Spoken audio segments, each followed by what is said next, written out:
Inireklamo ng obstruction of justice sa ombudsman sina Senador Alan Peter Cayetano, Senador Robin Padilla at dating Senate Sergeant-at-Arms Mau Aplaska.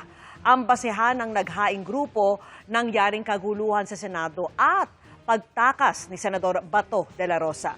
Nakatutok si Joseph Moro.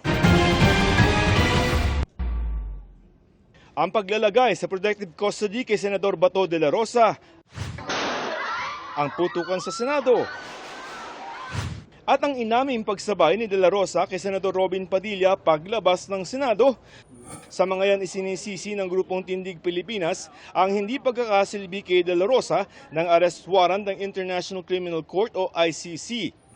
Para sa grupo, obstruction of justice yan. Kaya naghain sila ng ganyang reklamo sa ombudsman laban kina Senador Alan Peter Cayetano, Senador Padilla at dating Senate Sergeant-at-Arms Mau Aplaska. Pagtakas mula sa Senate building, sasakyan po yan ni Senator Robin Padilla hanggang sa naging karahasan na naganap sa Senado nung gabing yon na nanguna sa pambabaril si Sergeant-at-Arms Aplaska ay lahat ng ginawa nila upang mapigilan yung pag-aresto kay Senator Bato.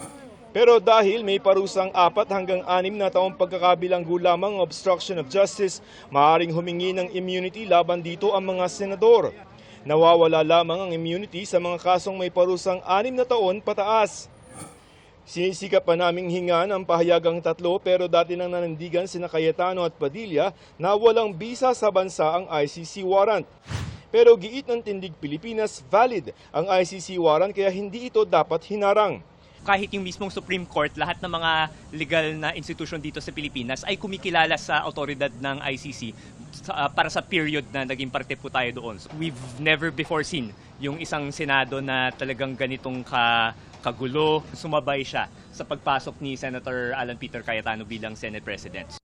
Bago ang paghahain ng reklamo ng Grupong Tindig Pilipinas, nakapagsimula na rin ang ombudsman ng sarili nitong investigasyon sa kung sino ang dapat managot sa kaguluhan sa Senado at sa umunoy pagtakas ni Senador Ronald Bato de la Rosa. Nakapagpatawag na nga ang ombudsman ng mga media na nasa Senate noon at ipapatawag rin si General Aplaska.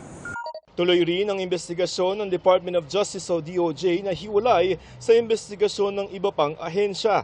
Handaan niya ang DOJ na tumanggap ng mga ebidensyang makatutulong sa kanilang investigasyon.